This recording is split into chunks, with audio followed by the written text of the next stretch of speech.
이 중요한 것은 야고보서가 지푸라기 서신이라고 그렇게 마틴 루터가 이야기했던 것처럼 행함에 관한 복음이라고 많은 사람들이 이해하고 있지만 종교개혁 500주년을 맞이하면서 그야말로 다시 돌아봐야 되는 복음서가 무엇이냐면 야고보서입니다. 결국 마지막에 또 오늘날의 많은 신학자들은 이 야고보서가 행함을 강조한 것 같지만 그 행함은 믿음으로의 행함이었고 그 행함은 말씀대로 순종함의 행함이었기 때문에 그냥 단순히 불교나 천주교가 말하는 공덕을 많이 쌓으면 천국에 간다 그렇게 말하고 있는 복음이 아니라고 이야기를 하기 시작했습니다. 그래서 여러분께 계속적으로 말씀드리기는 이신칭의와 같은 우리 신앙의 가장 밑뿌리 오직 의인은 믿음으로 말미암아 산다고 하는 이 믿음의 진리는 무엇이냐면 건물로 말하면 어떻게 해요? 기초공사에 해당합니다. 뿌리에 해당한다.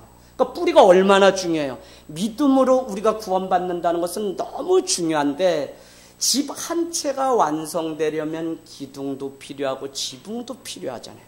그래서 야고보서가 말하는 이 행함이라고 하는 것은 기둥 역할도 하고 집을 완성할 때 지붕을 덮는 그 역할. 그래서 오직 의인은 믿음으로 말미암아만 산다라고 말하면 그것으로 믿음이 다 완성된 것이 아니라 믿음에 합당한 삶을 살고 복음대로 행하는 그 순종이 있어야 되는데 그게 바로 행함이다라고 제가 여러분께 계속적으로 말씀드렸습니다. 여러분 계속 이 말씀 3장, 4장, 5장 가기까지 놓치지 말고 계속 가셔야 되는 게 무엇이냐면 초대교회 안에 흩어진 나그네가 있었다고요. 1장 1절로 가면 흩어진 12지파에게 누가 편지를 했다 그랬죠? 누가? 응? 뭘 바울이 했어요? 어메? 쉐르플라. 아니지 무슨 야고보서인데 야고보가. 근데 제가 더 중요하게 묻는 것은 무엇이냐면 뭐라 그래요? 1장 1절에 예수 그리스도의 종이라고 얘기했다고요. 오늘날 우리가 무너지고 흩어지는 것은 어디에 있냐면 나의 정체성을 잃어버리는 데 있어요. 세상이 우리를 계속적으로 유혹하고 넘어뜨리려고 한다고 말을 하지만 결국은 그 가운데서 무엇이 또 문제냐? 우리에게 있는 정체성, 나의 신분이 무엇인지 모른 채 지난주 말씀과 같이 계속 땅의 지혜를 구하면서 속아서 살아가기 때문에 우리가 잘못된 그릇된 삶을 살아가는 거예요. 여러분 아파트에 복음 전하러 가도 문 다 걸어 잠갔어요. 이제는 어디 가서 복음 전해. 아이 커피 좀 드셔보세요. 이거 물티슈 좀 써보세요. 얼마나 좋은지 몰라요. 복음 전한 거예요? 교회는 홍보하고 알릴 수 있지만 정말 오리지널 복음, 마가복음 1장 1절 하나님의 아들 예수 그리스도는 복음의 시작이라. 그래서 복음은 예수 그리스도인데 그 예수 그리스도를 전하는 그 복음이 빠졌다 그랬어요. 그래서 우리는 말하기를 계속적으로 세상이 자꾸 악해지고 어두워진다고 이야기한다고요.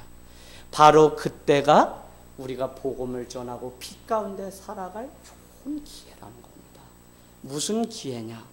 지금 가서 복음을 전할 수 없다면 초대교회와 같이 우리 스스로가 빛을 발하기 시작하면 어둠 속에 있는 세상은 빛을 향해서 나올 때라는 겁니다. 그래서 저는 종교개혁 500주년을 맞이하면서 이제 우리가 열심히 믿음 하면서 여기까지 왔다면 그 믿음에 합당한 삶이 빛이 되어서 세상 가운데 많은 자들을 깨울 수 있는 은혜가 있기를 원합니다. 야고보 사도도 낙타 무릎, 사도 기도를 많이 해서 낙타 무릎이 되었다라고 하는 이 야고보도 오늘 우리에게 기도한 끝에 잠언서와 같은 복음을 들려주는데 그게 야고보서입니다. 그런데 중요한 것은 야고보는 전에는 육신의 형제였던 예수를 전혀 인정하지 않았는데 그가 부활의 주님, 부활의 예수를 경험하게 되니까 그 마음 가운데 무엇이라고 고백했냐면 나야말로 예수 그리스도의 종이다 라고 고백했다. 그래서 오늘 1장 1절은 예수 그리스도의 종 야고보는 흩어져 있는 12지파에게 편지를 쓰는데, 많은 사람들이 믿음을 지키기 위해서 오늘 흩어져서 핍박 가운데 있는데, 2절은 뭐라 그랬죠? 그것을 뭐라 그래요? 여러 가지 시험을 당하거든 어떻게 해요? 온전히 기쁘게 여기라. 아니, 시험이 왔는데 기쁘게 여길 수가 있어요? 그 이유는 3절에 보니까 여러 가지 시험은 뭐라 그랬어요? 믿음의 시련이기 때문에 기뻐하라는 거예요. 1장 3절 여러분 가세요. 믿음의 시련이기 때문에, 그 시련은 곧 인내를 만들어내고, 그 인내는 우리를 온전하게 세워가기 때문에, 그 복음 가운데 감춰진 비밀을 알기 때문에 여러 가지 시험이 와도 아유 날 시험하려고 하는구나 이렇게 여기지 마시고, 이것이 바로 믿음의 시험이구나, 시련이구나 라고 하는 사실을 깨닫고 우리는 그때야말로 온전하게 주님 앞에 기쁘게 믿음을 지키라는 겁니다. 할렐루야. 예. 혜인아, 오늘 너 삶 가운데 시련이 있었니? 예, 말 안 하기로 했어요. 어머니가 계신 관계로. 예, 다 있겠죠. 다 있겠죠.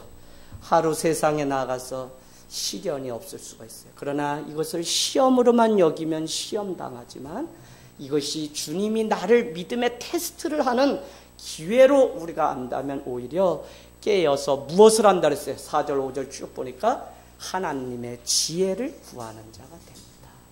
지혜가 부족하거든 어떻게 하라 그랬어요? 하늘에 계신 하나님께 구하라고요. 기도하라고요. 그러면 후히 주시고 꾸짖지 아니하시는 주님께서 어떻게 해요? 넘치도록 그 지혜를 주신다는 거예요. 여러분, 계속적으로 많은 사람들은 지식을 탐구하고 지식을 추구하면서 살아왔습니다. 그러나 지혜가 필요한 시대에 우리는 살아요. 왜요? 많은 지식을 어디에 적재적소에 사용할 수 있는지를 알려주는 것이 무엇이냐면 지혜라는 것입니다. 그래서 7 집사를 세울 때도 사도행전은 지혜 있는 사람, 성령 충만한 사람, 칭찬받을 만한 사람을 선별해서 7 사람을 세우라고 했어요. 신앙생활이 계속 깊어지면 사실은 그 입술에 지혜가 드러납니다. 이 원리를 모르기 때문에 1장 12절은 쭉 우리에게 뭐라 그래요? 많은 사람들이 이렇게 얘기한다는 거예요. 나 시험 들었어. 근데 그 이야기 하면 돼요? 안 돼요? 종회병호철 왜 안 돼? 왜 안 돼? 왜 안 돼요? 할렐루야, 할렐루야. 이제 우리 권찰님이 뭐가 뭔지 자꾸 알기 시작했어요. 아우, 굿. 좋습니다. 맞아요. 하나님은 우리를 시험하시지도 않고 시험 당하시지도 않은 분이라고요. 그리고 우리 시험이 어디서 온다 그랬어요? 욕심. 욕심은 뭐를 낳아요? 죄를 낳고, 죄는 사망을 낳습니다. 그래서 시험 들었어요. 목사님 저 시험 들었어요. 이게 다 뭐예요? 초대교회 안에 그랬다니까요. 그러면 그 욕심이 어디로부터 왔는지를 우리가 알아야 되는데, 바로 자기 욕심, 자기 자기 의로부터 왔다고 하는 사실을 우리는 깨닫게 되면 우리가 얼마나 하나님 안에서 깨어서 하늘의 지혜를 구하면서 살아가야 되는지. 그래서 1장 다시 넘어가 보세요. 1장 18절로 가면 우리를 누구라고 정의를 내려놨냐면, 내가 너희를 진리의 말씀으로 낳았다라고 이야기한다고요. 그래서 진리의 말씀이 있는 자는 결국 어떻게 살아야 되는지, 지혜가 있는 사람은 어떻게 살아야 되는지, 그 욕심은 결국 말로 다 드러나는 거기 때문에 야고보 사도는 계속해서 우리의 말에 대해서, 그래서 장다원처럼 우리가 매일 괴롭잖아요. 지금 말 때문에. 나 매주 수요 예배 아주 준비하는데 괴로워 죽겠어요. 말에 온전한 자면, 말에 실수가 없으면 어떤 자라고요? 온전한 자. 말에 실수가 없으면 온전한 자. 그래서 여러분, 우리에게 19절 20절은 뭐라 그랬어요? 1장 19절 20절. 여러분 제발 부탁드리는데, 듣기는 속히 하고 말하기는, 성내기는 더디하십시오. 왜요? 성냄은 하나님의 의를 이루지 못하기 때문에 그렇습니다. 여러분, 성냄이라고 했지만 사실 성냄도 다 뭘로 쏟아내는 거예요? 말로 쏟아냅니다. 그래서 계속적으로 지혜 있는 자, 그 믿음 가지고 행하는 사람은 이 입술에 재갈을 물리고, 그래서 오늘 예를 이렇게 들었죠? 어디에 나오나요? 저기 한번 가보세요. 3장으로 한번 가보겠습니다. 3장 3절에 여러분 우리가 타는 말도 홀스도 그도 입에다가 재갈을 물려서 먹고 싶은 걸 먹지 않고 자기를 절제해서 뭐를 하게 하려고? 그렇지. 순종하게 하려고 입에 재갈을 물린다는 거예요. 또요. 배가 막 큰 광풍에 막 왔다 갔다 하는데 그 배를 멈출 수 있는 한 가지 방법은 뭐라 그랬어요? 3장 5절에 보니까. 뭐라 그래요? 4절 5절? 사공이 작은 키로 그 배를 조종할 수 있다는 거예요. 이와 같이 우리도 우리의 혀, 우리의 말, 우리의 입술로 우리의 온몸을 조정하고 다스릴 수가 있다는 겁니다. 그래서 결국 야고보 사도는 계속적으로 5장에 가면 결국 그것이 의인의 간구 기도로 연결되지만 지금 3장 4장까지만 해도 계속적으로 무엇을 이야기하냐면 이 말. 그래서 말에 능한 자가 뭐 하는 거냐? 온전한 자라고 이야기합니다. 그래서 2장도 여러분이 보셔서 아시다시피 교회 공동체 안에 사람들이 회당 안에 예배를 드리기 위해서 오는데 그 사람들이 다 뭐 한다 그랬어요? 어떤 사람은 남루한 옷을 입고 어떤 사람은 아름다운 옷과 가락지를 끼고 들어오는데 어떻게 해요?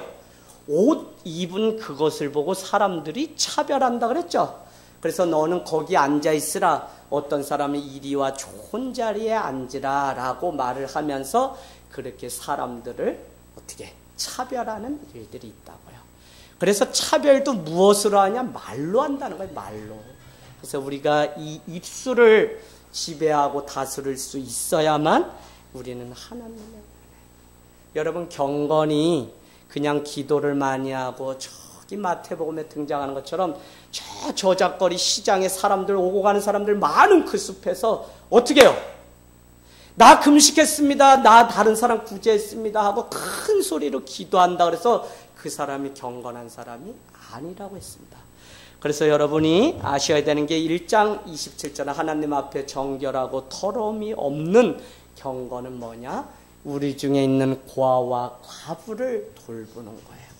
지금 여러분 저기로 가보세요. 2장 15절에 만일 형제나 자매가 와서 헐벗고 일용할 양식이 없어서 도와달라고 하는데 그를 향해서 평안히 가라 덥게 하라 배부르게 하라라고 말하면 그 쓸 것을 채워주지 않고 먹을 것을 채워주지 않으면 그것이 무슨 믿음이냐? 연희야, 이런 믿음은 뭐라 그랬죠? 행함이 없는 무슨 믿음? 죽은 믿음. 저기 보세요. 말씀 2장 17절. 그래서 여러분 오늘 말씀대로 살아가는 그 믿음이 얼마나 중요한지를 우리에게 가르쳐줘요. 이 원리를 모르기 때문에 여러분 1장 22절과 같이 어떻게 해요? 말씀을 듣기만 좋아하고 돌아가서 삶에 아무것도 없는 사람. 그 사람 뭐예요? 스스로 속아 넘어가는 사람이라고.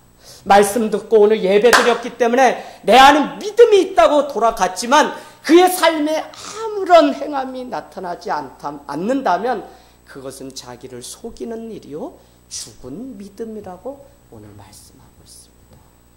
여러분, 여러분의 형제를 긍휼히 여기고 불쌍히 여겨주십시오. 제가 우리 연희가 아무 말도 하지 않았어요. 저는 예배 끝나고 내가 한마디 해야 되겠다 라고 하는데 주일에 하나님이 연희야 목사님한테 무슨 마음을 주셨냐면 야 연희가 말하지 않고 사춘기라고 가만히 있는 거 그거 왜 그러냐고 묻지 말고 너가 연희의 가슴을 왜 그런지 좀 읽어주면 안 되니 그 마음에 들었어요. 여러분 그러고 났더니 이번 주에 작은 교회 모임을 통해 어떤 분이 이렇게 이야기하더라고요. 오늘날 리더라고 하는 리더는 앞에서 이끌고 막 나를 따르라 하는 그 리더가 아니라 리더. 뭐죠? 읽어주는 사람. 그러니까 진짜 리더는 뭐냐면 연희의 마음을 읽어주고 성도의 마음을 읽어주고 저 영혼의 마음을 살필 수 있는 사람이 정말 리더라는 거예요. 할렐루야. 여러분 여러분을 통해서 생명이 자라나고 이제는 여러분의 일평생의 삶에 제자 삼는 일들이 그냥 목회자를 통해서 일어나는 것이 아니라 여러분을 통해서 막 일어나야 돼요. 여러분이 일평생 주님 앞에 가는데 내가 살아가는 삶의 영향력을 받은 사람이 아무도 없다면 그 사람은 비참한 삶을 사는 거예요. 작아도 괜찮다 그랬죠? 뭐만 있으면. 이용현, 작아도 강한 교회가 왜 작아도 강한 교회예요? 믿음으로? 그것도 좋아요. 근데 뭐라 그랬어요? 아니요. 영향력으로 남는 교회가 되면 작지만 강한 교회라고 말했습니다. 여러분, 초대교회가 전도했다 그랬어요? 김미숙 집사님 전도 안 했죠? 전도하면 어디로 가요? 다 사자박대예요. 그래서 회심의 변질이라는 책에 보면 전혀 전도가 없었는데도 믿는 사람들이 할 수 있는 유일한 것은 카타콤 동굴에 들어가서 예배하는 일 외에는 없는데 믿지 않는 사람들이 그들을 바라봤더니 뭐가 있었어요? 내력적인 삶이 있었다는 거예요. 그래서 나도 그들의 공동체 가운데 들어가서 나도 예배자로 나도 그리스도인으로 살고 싶다고 했던 사람들이 초대에 많은 그리스도인이 된 것이었다고요. 우리는 이 원리의 본질을 분명히 알고 전도를 해도 해야지. 우리의 삶의 변화는 아무것도 없는 채 그냥 가서 무엇을 초코파이를 주고 뭐 맛있는 거 필요를 줬다 그래서 그게 전도가 되는 게 아니에요. 그래서 저는 여기에 어린아이부터 다 누구든지 정말 삶의 그 영향력, 삶의 감동을 이야기로 써가는 인생이 되어서 누군가를 주님 앞으로 세우는 거룩한 은혜가 있기를 원합니다. 여러분, 우리가 다시 3장으로 와서 보면은 혀가 뭐라 그랬죠? 혀가. 네, 불이라 그랬어요. 3장 6절. 또 혀는 뭐라 그랬어요? 불의라 그랬고요. 혀는 또 뭐라 그랬어요? 지옥 불이라고 했어요. 사단이 지옥을 만들어 우리를 지옥불에 던지는 게 아니라 내 입술이, 내 혀가 다른 사람에게 지옥을 전하는 거예요. 그거 이해하시겠죠? 내가 정말 마음의 온도를 높이고 따뜻한 축복의 말들을 해야 되는데 그렇지 않고 저주의 말을 하게 되면 그곳에 지옥불이 임하는 거예요. 그래서 여러분, 지옥이다 천국이다가 이 땅 가운데서도 우리 삶 가운데 실존적으로 느껴지는 지옥이고 천국이고 구원이어야지. 그래서 부활을 날마다 생활하고 구원의 감격을 날마다 경험하면서 살아야지. 죽은 다음에 가는 나라가 그게 천국이 아니라. 그래서 하늘 땅 교회는 땅에서도 하늘을 품고 미리 앞당겨서 이 땅 가운데 동시에 살자고 하는 종말론 신앙이 바로 하늘 땅 교회의 이름입니다. 여러분의 삶이 땅에서도 하늘을 누리면서 살기를 원합니다. 여러분, 3장 7절은 우리가 잘 아는 것처럼 새도, 공중의 새도, 짐승도 다 지시고 2장 8절에는 뭐라 그랬죠? 창세기 2장 8절에는 다스리고 정복하라고 이야기했다고요. 그래서 야고보 사도는 그렇게 모든 피조 세계를 다 정복하고 다스리게 했는데 뭐만 못하고 있다는 거예요? 우리의 혀는 다스리고 정복하지 못하니 이것이 지옥불이요 불의의 세계라는 겁니다. 여러분, 다 우리가 모든 만물들을 다 지배하고 다 다스리고 다 움직이면서 살아가는데 왜 내가 내 혀를 움직이지 못하는 거예요? 왜 그러겠어요? 건강한 교회, 좋은 교회 우리가 많이 이야기하지만 좋은 교회, 건강한 교회는 복음 가운데 거듭남이 없이는 절대, 성령의 순종 가운데 내 것을 내려놓고 순종함이 없이는 절대, 복음과 성령 가운데 살아가는 내 자신이 되지 않으면 우리는 말을 하는데 지혜 없는 말을 하고 악독을 품고서 거기에서 말을 하게 된다는 거예요. 그래서 이 말이라고 하는 게 엄청 중요한데 여러분 꼭 읽어보세요. 조연삼 목사님의 말의 힘이라고 하는 책. 항상 쉬지 말고 기도하라. 연희야, 항상 쉬지 말고 기도하라는 말이 가능해요? 연희 잠도 자야 되잖아. 그치? 근데 어떻게 항상 쉬지 않고 기도할 수 있어요? 어떻게 해요? 장단권찰은 어떻게 가능해요? 어머, 아이고, 참. 뭐라 그랬어요? 말이 뭐라 그랬어요, 말이? 네, 말이 굴이라. 예, 맞아요. 똑똑합니다. 말이 다른 말로는 기도라고요, 기도. 사랑하는 얘아나, 엄마한테 와줄래? 엄마 물 좀 떠줄래? 엄마 뭐, 사랑하는 누구야 하는 게 사실은 우리 안에 기도가 담긴 말이라고요.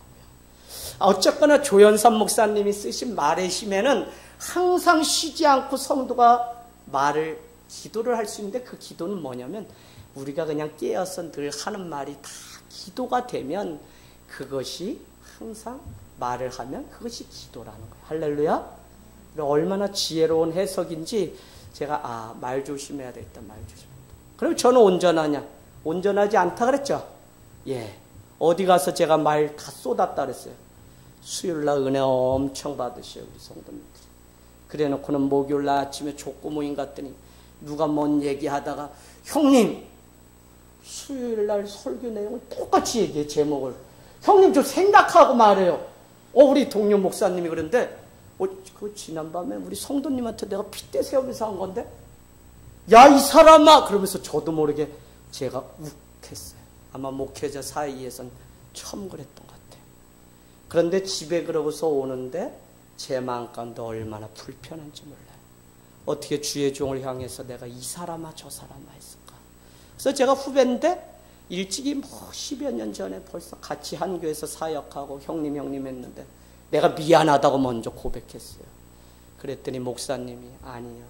저도 형님의 사정을 제가 알면서 괜히 너무 오버한 것 같아요. 그래서 우리가 또 화해하고 같이. 여러분 그래서 듣기를 속히 하고 성내기를 더디 하라고요. 왜? 성내게 되면 말로 다 쏟아내기 때문에. 그래서 오늘 말씀은 우리에게 말에 실수가 없으면 어떤 사람이라고요? 3장 2절 가보세요. 우리가 다 실수가 많으니 만일 말에 실수가 없는 자면 온전한 자요. 그 사람은 온몸을 어떻게 해요?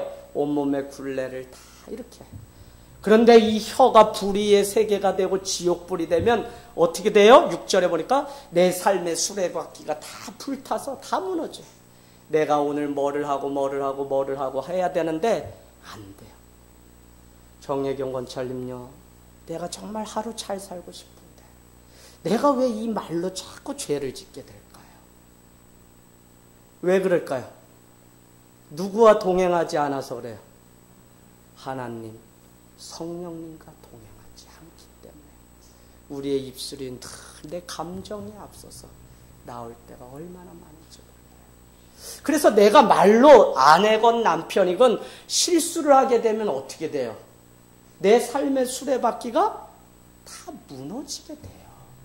어떻게 무너지냐? 제 얘기를 드리면 아내랑 싫은 소리 해봐요. 남자가 무슨 강심장인 줄 알아요? 아니요. 저쪽 방에 가서 남자도 같이 울어요. 괜히 아내는 차라리 잘 자는데 밤에 나와서 빈 숟갈이라도 괜히 씻으면서 회개하려고 막 빨래 그냥 한밤중에 돌리다 또 혼나는 거죠. 뭐. 왜 그래요? 내가 말에 실수를 하게 되고 저 사람에게 가슴을 아프게 하니까 어떻게 해요? 우리 가정에 나 때문에 지옥불이 왔거든요. 그러니까 내 삶의 수레바퀴가 다 깨진 거예요. 그래서 우리가 뭐 대단한 사람, 대단한 그게 아니라 우리의 이 혀에 말에 실수가 없는 사람이 대단한 사람입니다. 그래서 야고보 사도는 우리에게 이렇게 얘기합니다. 여러분 생각해 보세요. 3장 8절에 이렇게 얘기합니다. 8절, 9절 쭉 우리의 입술로 하나님의 그 형상대로 지음받은 사람을 하나님을 찬송하듯 하나님의 형상대로 지음받은 사람은 어떻게 해야 돼요? 찬송을 하고 사랑을 해야 되는데 어떻게 한다고요? 저주를 한다고요. 그러니까 이게 또 이해를 더 쉽게 하려고 뭐라고 이야기하냐면 너희는 어떻게 한 입으로 찬송도 하며 저주도 할 수 있느냐. 너희 생각해봐라. 한 샘에서 어떻게 단물도 나고 쓴물도 날 수 있냐는 거예요. 맞아요? 아니 쓴물이면 쓴물이고 단물이면 단물이지. 어떻게 바로 우리 혀가 하나님이 찬송을 하고 사랑하게 만들었는데 어떻게 너의 입술로 독한 것들이 나오고 저주가 나올 수 있냐고. 그러면서 뭐 포도나무에는 무화과 열매가 열릴 수 없고 또 무화과 나무에는 뭐가 열릴 수 없고 심은 대로 그대로 거두기 마련인데 자꾸 사람들은 그냥 한 입으로 저주도 하고 찬송도 하고 축복도 하고 이렇게 한다는 거예요. 그래서 여러분이 오늘 이 말씀 듣고 가셔서 다시 한번 내 혀를 대고, 누가 이것 때문에 사역을 못했어요? 두 사람이 있습니다. 혀 때문에. 누가 못했어요? 우리 안지연이가 못했어요? 아니요. 모세가, 난 입술이 뻣뻣해서 도저히 갈 수 없어. 내 형을 붙일 때니 가서 말하라는 겁니다. 또 내가 혀가 이게 더러워가지고 내가 주의 일을 죽어도 못하겠습니다 한 사람이 누가 있어요? 승준이 혹시 알아? 목사님 아들이니까 이용하는 알라나? 누가 있어요 선지자? 이사야. 도저히 갈 수 없다는 겁니다. 그러나 그가 주님을 만나게 되면서 제단 숯불에 입술을 지져서 뭐라고 고백하는 사람으로 바뀌었죠? 주여 내가 여기 있나이다 나를 보내소서. 다 이 입술에 혀에 자신이 없었던 거예요. 그러나 주의 성령 가운데 붙들려서 우리가 이 혀를 지배하고 움직일 수 있으면 그 사람 내 삶의 온몸을 움직일 수 있어요. 가만히 생각해보면 교회가 잘 가다가도 왜 무너지고 어려움을 겪냐면 다 뭐 때문에 그래요? 말 때문에 그래요. 말. 지혜가 없이 자꾸 사람의 소리를 하기 때문에. 그래서 뭐라 그러냐면 이 보세요. 13절에 3장 13절 계속 자기의 지혜와 총명과 지식을 자랑하는 자들에게 너희는 차라리 지혜의 온유함으로 그 행함을 보일진데 땅의 지혜를 제발 구하지 말라고 하면서 14절은 뭐라고 말씀하냐면 땅의 지혜는 우리 안에 독한 시기와 다툼만 준다고요. 하늘의 지혜로 살아가야 되는 우리가 땅의 지혜를 구하게 되면 독한 시기와 다툼만 만들면서 살아가고 또 한 가지는 뭐라고 이야기하냐면 자꾸 진리를 거짓되이 다 뭐죠? 스스로 속이는 거라고 제가 말씀드렸어요. 한 두 가지 제가 비유했던 거 여러분 생각나세요? 술 취하지 말라고 했지 술 먹지 말라고 하지 않았다. 그래요. 정확하게 말씀을 하시려면 정확히 아셔야 돼요. 신방호 목사님 제가 섬겼던 목사님은 늘 이 구절을 이렇게 비유합니다. 1도의 알코올이 든 술을 먹어도 그거는 1도만큼 술 취한 겁니다. 그래요 안 그래요? 저는 그 비유를 듣고 전도사 시절에 맞다. 그냥 술 먹지 말라고 했기 때문에 그냥 술 먹을래요. 그렇게 정확하게 이야기하시려고 하면 정말 정확히 하셔야 돼요. 아니요. 1도를 먹어도 1도만큼 그것이 알코올이 섞였다면 술 취함이에요. 우리가 진리를 가지고 얼마나 우리를 스스로 속이고 자기 이기심과 욕심을 채우고 변명하기 위해서 진리마저도 거슬려서 뭐라고요? 내 형편껏 이라고 성경은 형편껏 믿으라고 이야기하지 않았어요. 충성을 다하라고 그랬지. 형편껏이 아니라 은혜되는 대로 하라고 했지 우리에게 무슨 형편껏 너 상황에 맞게 이렇게 얘기하지 않았어요. 우리에게 오늘도 주님은 믿음 요구하시죠. 여러분께 계속적으로 말씀 베드로전서 4장 하나님의 집을 먼저 심판함으로 말미암아 믿지 않는 자가 당할 심판이 무엇인지 믿는 우리를 심판함으로 말미암아 샘플로 삼겠다는 거예요. 이야기는 이용아 목사님 아들이면 구원받는다는 얘기예요. 교회 다니면 구원받는다는 얘기 아니에요. 아니라고. 언젠가 우리 용연이가 저한테 아빠가 목사님이라고 내가 구원받는 거 아니죠. 이거를 이야기해서 얘는 뭐를 알겠구나 했는데 아는 것 같다가도 모르기도 하고 그래요. 그런데 정말 그래요. 정말 교회 다니면 무슨 구원받는다. 너무 간단한 그게 아니에요. 여러분 이런 도식화에 빠진 것들의 대부분이 사형리와 같은, 물론 복음을 되게 효과적으로 딱 몇 가지로 압축해서 어떻게 창조 질서 가운데 인간이 회복돼서 구원받는지 맞아요. 그러나 믿음이 마치 믿어서 천국 가려고 한다는 도식으로만 너무 간단하게 되면 그 안에 뭐가 다 빠지게 되냐면 윤리라는 게 다 빠지게 돼요. 오늘날 우리가 그렇게 열심히 믿는데 교회가 왜 세상에 손가락질을 당하냐? 윤리가 안 돼요. 관계가 안 돼요. 헌신이 안 돼요.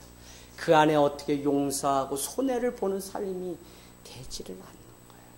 그래서 오늘 여러분이 야고보서는 정말 종교개혁 500주년 다시 루터 칼빈을 꺼내고 학술대회를 하고 너 제가 볼 때는 야고보서를 다시 펼쳐서 정말 믿음대로 사는 것이 믿음에 합당한 삶까지라는 것을 우리는 기억해야 돼요. 여러분, 그래서 성경의 NIV 버전에 많이 등장하는 것 중에 너희는 이렇게 행하라 라고 하는 두라고 하는 단어가 있어요.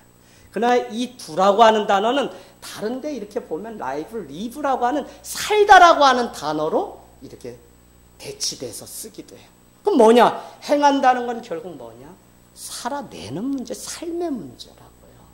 내가 오늘 믿음대로 행한다. 그것은 내 삶의 문제라고요.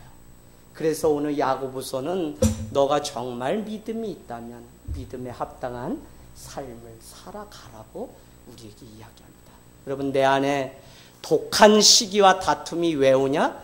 땅의 지혜로 자꾸 살아가기 때문에 그래요. 다른 사람이 잘하면 그것을 내가 힘을 얻고 내가 도전을 받아야 되는데 많은 사람들은 자기만 믿음 있나 하고 시기한다니까요. 그 시기가 얼마나 대단하냐면 독한 시기예요. 물론 나란히 같이 갈 수 있는 지혜가 있어야 되지만 우리는 다른 사람에 향해서 자꾸 손가락질하면 안 돼요. 왜 안 되냐? 내가 죄를 짓는 거 입술로. 왜 저주를 해요? 도전을 받고 나도 저분의 믿음처럼 내가 살아야지라고 해야 되는데 괜히 우리 안에 시기심이 생겨서, 시기심은 다 어디서 와요? 무슨 의식? 비교의식에서 다 와요. 신앙을 정말 우리의 내면이 깊어지고 예수를 닮고 예수님처럼 살아야 되는데 우리가 무엇을 놓치고 살기 때문에 안 되냐? 자꾸 다른 사람의 눈을 의식하는 허례허식의 신앙, 율법에 우리가 빠져가지고 잘못되게. 율법이 주는 자유함을 우리가 누릴 수 있어야 되는데 무엇이 옳고 그름을 우리가 알아야 되는데 오히려 내가 율법주의에 빠져서 자꾸 다른 사람을 도구마로 정죄하고 이렇게 하기 때문에 우리가 안 돼요. 여러분, 정말 공동체 안에 하늘의 지혜를 구하기를 원합니다. 땅의 지혜는 보세요. 15절에 다 어디로부터 오나? 위로부터 내려온 것이 아니라니까요. 땅의 지혜는 독한 시기야 다툼은 위에서 온 게 아니에요. 진리를 거스르는 건 위에서부터 온 게 아니에요. 아니죠? 어디서 왔어요 이게 그러면? 땅 위의 것. 그 다음에 뭐라 그래요? 정욕의 것. 또 한 가지 중요한 것은 귀신의 것. 기도를 많이 해서 그런지 이 야고보 사도는 땅의 지혜, 시기와 다툼은요 귀신의 것이라. 귀신이 갖다 주는 거래요. 그냥 머리 이렇게 길게 하고 막 샤샤샤 이렇게 하는 그런 귀신이 아니에요.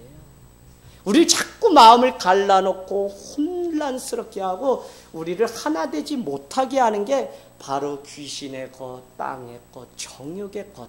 그래서 시기와 다툼을 만드는 것이에요. 그래서 우리는 땅의 것으로 자꾸 살아가려면 우리는 아직도 번지수를 잘못 잡은 거예요. 우리는 뭐로 살기로 했냐면 예수 그리스도를 믿는 우리는 하늘의 것, 영원한 것으로 살기로 결단한 사람을 일명 Christ I'm nothing. 그리스도 안에서 나는 아무것도 아닙니다. 크리스찬이라고 한다는 거예요. 그래서 그 크리스찬은 누구냐? 하늘의 지혜를 구해야 되는데 16절 보세요. 땅의 지혜는 시기와 다툼이 있고 혼란과 모든 악한 일만 계속 가중시킨다고요. 내 삶 가운데 어렵고 우리 가정 가운데 어려운 일이 계속 생기는 이유가 뭐냐면 자꾸 땅의 것을 구하면서 살아가기 때문에 그래요.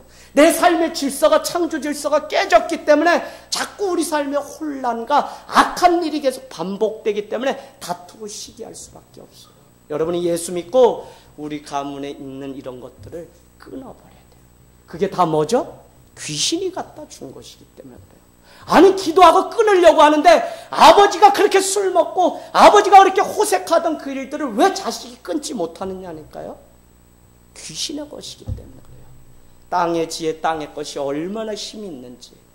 그래서 여러분 올해 2017년도 하늘땅교회 뭐라고요? 뭐라고요?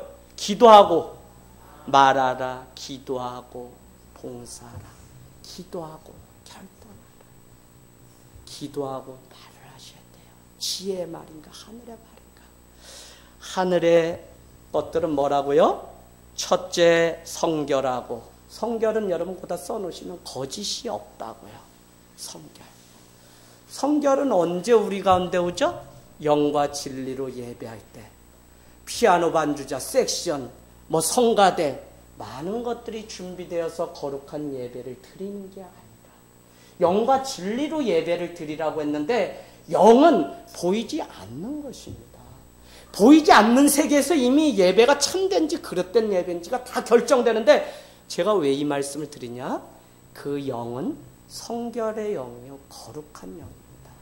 예배를 내가 참되게 드리면 이 복음의 말씀이 내 삶 가운데 와서 닿기 시작하면 내가 거룩한 그 영이신 하나님 앞에 내 자신이 완전히 무너지고 깨져서 내가 다시 살아가는 은혜의 시작이 돼야만 참된 예배를 드려요. 왜? 거룩하신 영 앞에 예배를 드렸기 때문에. 할렐루야.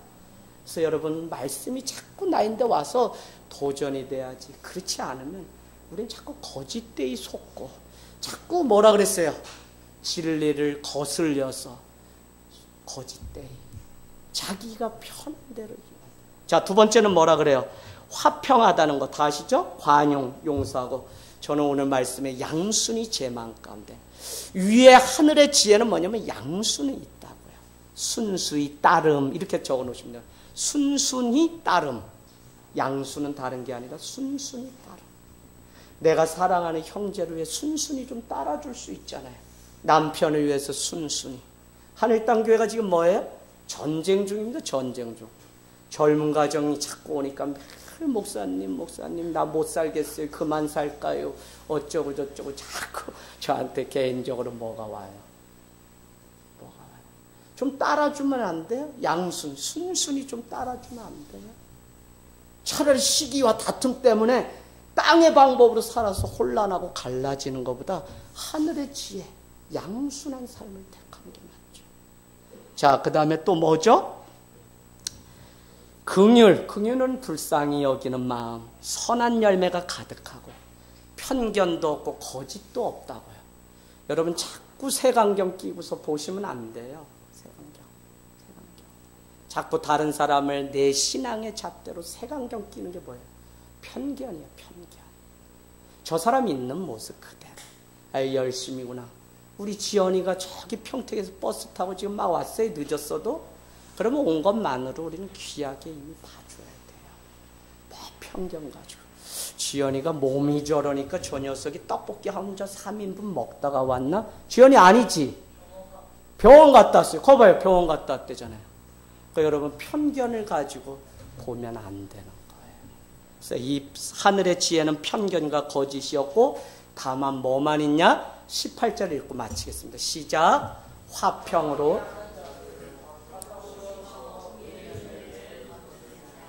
네, 하늘의 지혜를 구하고 살아가는 사람. 그 입술에는 화평케 하는 은혜가. 마태복음 5장 8절인가 여러분 한번 가보시면 하나님의 아들이 되는 유일한 비결이 뭐밖에 없냐면 뭐죠? 화평케 하는 자는 복이 있나니 저희가 하나님의 아들이라 일컬음을 받을 것이요. 하나님의 아들, 하나님의 자녀, 주님의 제자는 가는 곳마다 화평케 하고 막힌 담을 흘러가는 자입니다. 주님 대신 걸어가는 오늘날의 이 교회가, 주님 대신 걸어가는 이 백성들이 정말 세상에 들어가서 그곳에 화평케 하는 일들이, 그러려면 교회 안에서만 잘 사는 신앙이 아니라 세상 가운데 6일 살아가는 교회 담장 너머에서 잘 사는 그것을 우리가 관심을 가지고 내 삶 가운데 계속, 여러분 결국 화평케 하는 것은 다른 것이 아니라 내 삶 가운데 거짓이 없고 편견이 없고 양순하고 관용하고 용납하고 다 무엇이냐면 하늘의 지혜. 하늘의 지혜가 우리에게 무엇이죠? 하늘의 지혜가 무엇으로 우리에게 와 있어요? 요거 딱 맞히면 나 맞히려고 그랬는데 김경호 사모님 뭐요? 말씀. 말씀을 아침마다 날마다 묵상하고 이 말씀대로 내가 살아가려고 몸부림치는 훈련이 거듭하면 거듭할수록 그 입술에 하늘의 지혜가 철철철 넘쳐서 지혜 있는 자를 통해서 생명을 살리고 주님께로 돌아오는 놀라운 능력이 있는 줄로 믿습니다.